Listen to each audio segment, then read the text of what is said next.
নমস্কাৰ সমাগত অম্বুবাচী মেলা সমগ্ৰ ভাৰতবৰ্ষৰ ভিতৰত একমাত্ৰ অসমৰ কামাখ্যা ধামতে অম্বুবাচী মেলা জুন মাহৰ শেষৰ ফালে এইবাৰ অম্বুবাচী মেলা আৰম্ভ হ'ব 22 জুন তাৰিখে আৰু অম্বুবাচী প্ৰবৃত্তি হ'ব 22 জুন তাৰিখে দুপৰীয়া 2:56 পৰা আৰু নিবৃত্তি হ'ব 25 জুনৰ দিনা শেষ ৰাতি 3 বজাত আৰু হেহে 26 তাৰিখে ৰাতিপুৱাই মন্দিৰৰ দুৱাৰ খোলা যাব তেতিয়াৰ পৰা পূজা পাতল পুনৰাই আৰম্ভ হ'ব অম্বুবাচীৰ সময়ত নৰমালি আমাৰ কি হয় যেহেতু মা কামাখ্যাৰ দুৱাৰ বন্ধ থাকে আৰু আমিও ধৰক আমাৰো সমগ্ৰ মঠ মন্দিৰসমূহ বন্ধ থাকে আৰু এইখিনি সময়ত পূজা অৰ্চনা ৰেগুলাৰ যিখিনি পূজা অৰ্চনা থাকে সেইখিনি কৰা নহয় আৰু এতিয়া আমি অম্বুবাচীত কি কৰা উচিত আৰু কোনে কোনে ব্ৰত ৰাখিব পাৰে অম্বুবাচীৰ সময়ত দেখা পোৱা যায় যিসকল বিধৱা মানুহ থাকে তেওঁলোকেও ব্ৰত ৰাখা দেখা পোৱা যায় জ্যোতি মানে যাৰ জব থাকে ন তেওঁলোকেও ব্ৰত ৰাখে আৰু যিসকলৰ পিতৃ বা মাতৃ পৰলোক গমন হৈছে মৃত্যু হৈছে তেওঁলোকৰ যদি এবছৰ হোৱা নাই সেই এবছৰৰ ভিতৰত এটা অম্বুবাচী তেওঁলোকে পালন কৰিব লাগে কৰিব পাৰে আৰু যিসকল মাৰ ভক্ত দেৱী মাৰ ভক্ত তেওঁলোকেও অম্বুবাচী ব্ৰত ধাৰণ কৰা দেখা পোৱা যায় আৰু বহু মাৰ ভক্তসকলে এইটো ব্ৰত ধাৰণ কৰে বিশেষকৈ ময়ো ধৰক এইটো ব্ৰত কৰোঁ আৰু এই ব্ৰতৰ মাহাত্ম্য মই আপোনাক এই ভিডিঅ'টোৰ অন্তত ক'ম আৰু বিশেষতঃ এইখিনি সময়ত কি কৰিব নালাগে এইখিনি সময়ত যিকোনো ধৰণৰ মাংগলিক কৰ্ম কৰা নহয় ঘৰৰ খুঁটা পুতা নহয় যিকোনো মাংগলিক কৰ্ম কৰা নহয় বিশেষকৈ নতুনকৈ গছ ৰোৱা নহয় মাছ ধৰা নহয় আৰু মাটি ৰিলেটেড মাটি খন্দা ৰিলেটেড যিকোনো কাম কৰাটো অশুভ বুলি কোৱা হয় যেহেতু কোৱা হয় যে মা কামাখ্যা ঋতুমতী হয় আৰু এই উৎসৱ বেসিক্যালি আমাৰ প্ৰকৃতিৰ লগতো জড়িত এই সময়খিনিত খুব বেছি বৰষুণ হৈ থাকে কাৰণে কোৱা হয় যে মাটিটো ঢিলা হৈ থাকে গতিকে এইখিনি সময়ত যদি আমি শস্য ৰোপণ কৰোঁ তেতিয়াহ'লে শস্য বৈজ্ঞানিক দৃষ্টিভংগীৰে চাব গ'লে সেই শস্য ধৰক নষ্ট হৈ যাব পাৰে অতিপাত বৰষুণৰ ফলত সেয়েহে এইখিনি সময়ত শস্য ৰোপণ কৰাও নহয় মাছ ধৰা নহয় যেহেতু মাছবোৰ এইখিনি সময়ত মাছ নতুনকৈ প্ৰজনন হয় বা নতুনকৈ প্ৰডাকশ্যন হয় মাছবোৰ কণী ধৰে সেইকাৰণে মাছ মৰাটো নিষেধ বুলি কোৱা হয় আপুনি চৰকাৰীভাৱেও বিভিন্ন বিজ্ঞাপন দেখিব যে এইখিনি সময়ত মাছ ধৰিবলৈ দিয়া নহয় গতিকে অম্বুবাচী সময়খিনি আমাৰ অসমৰ কাৰণে খুব বেছি পবিত্ৰ বুলি কৈছোঁ কিয়নো ইয়াতে আমাৰ মা সতীৰ জনীপীঠ সংৰক্ষিত হৈ মা কামাখ্যা ধাম আছে য'ত আমি এনাৰ্জি বা জননী বুলি কোৱা হয় আৰু ইয়াত হায়েষ্ট এনাৰ্জি থাকে আমি যিকোনো ধৰক বিপদত পৰিলেও মা কামাখ্যাৰ ওচৰত যদি চাকি এগছ জ্বলাওঁ বা গৰ্ভগৃহ গৈ পেলাই দৰ্শন কৰিব পাৰে আমাৰ জীৱনত বহুত বাধাসমূহ আঁতৰি যায় আৰু মাৰ ভক্তসকলেতো ইয়াত এইখিনি সময়ত ব্ৰত কৰে লগতে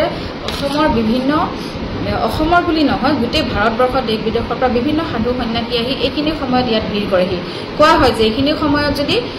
সেই যে দুৱাৰ বন্ধ থাকে মেলা হৈ থকা অৱস্থাত তাত যদি জব কৰিব পাৰে তেতিয়াহ'লে খুব মানে তান্ত্ৰিকসকলৰ কাৰণে খুব বিশ্বাস যে তেওঁলোকে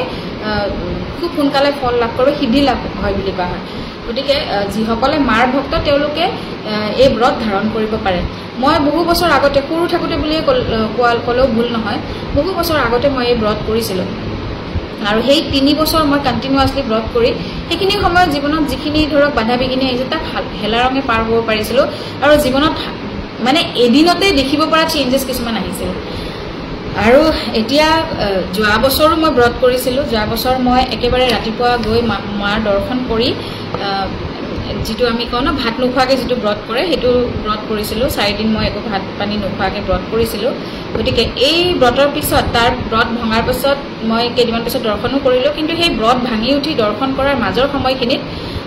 মোৰ লগত এটা ঘটনা হৈছিল য'ত মা কামাখ্যাই মোক বচাইছে মোৰ খুব ডাঙৰ এক্সিডেণ্ট এটা হৈছিলে মোৰ গাড়ীখন ট্ৰাকে এক্সিডেণ্ট কৰিছিলে আৰু ট্ৰাক ড্ৰাইভাৰে 5বাৰমান পিছফালৰ পৰা খুন্দিয়াই ট্ৰাক ড্ৰাইভাৰ পলাই দিলে আৰু মোৰ গাড়ী ভাঙি মানে গ্লাছ ভাঙিছে মোৰ গাত গ্লাছ পৰিছে চূৰ্ণ বিকীৰ্ণ অৱস্থা হৈ গৈছিলে কিন্তু সেই ইমান ডাঙৰ এক্সিডেণ্টতো মোৰ গাত একোৱেই নহ'ল মোৰ একোৱেই ক্ষতি নহৈছিলে আৰু ইভেন মোৰ বুলি নহয় মোৰ লগত থকা যিজনে চলাইছিল তেওঁৰো কোনো ধৰণৰ ক্ষতি নহ'ল আচৰিত ধৰণে এতিয়াও মই সাৰ পালে ৰাতি যদি সাৰ পাই যাওঁ কেতিয়া ভাবোঁ যে মই সেই এক্সিডেণ্টত বাচি আহিলোঁ কেনেকৈ গতিকে সেয়া একমাত্ৰ মা কামাখ্যাৰে আশীৰ্বাদ আছিল যে মই সেই ব্ৰত কৰাৰ পিছত ইমান ডাঙৰ এক্সিডেণ্ট এটা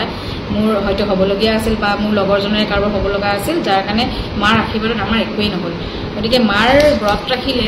যিসকলে বুজি পায় বা ভক্তি এনাৰ্জি তেওঁলোকে মানে বিশ্বাস কৰিব পাৰে বা ৰিলেট কৰিব পাৰে তেওঁলোকেতো বুজিয়ে পাব কিন্তু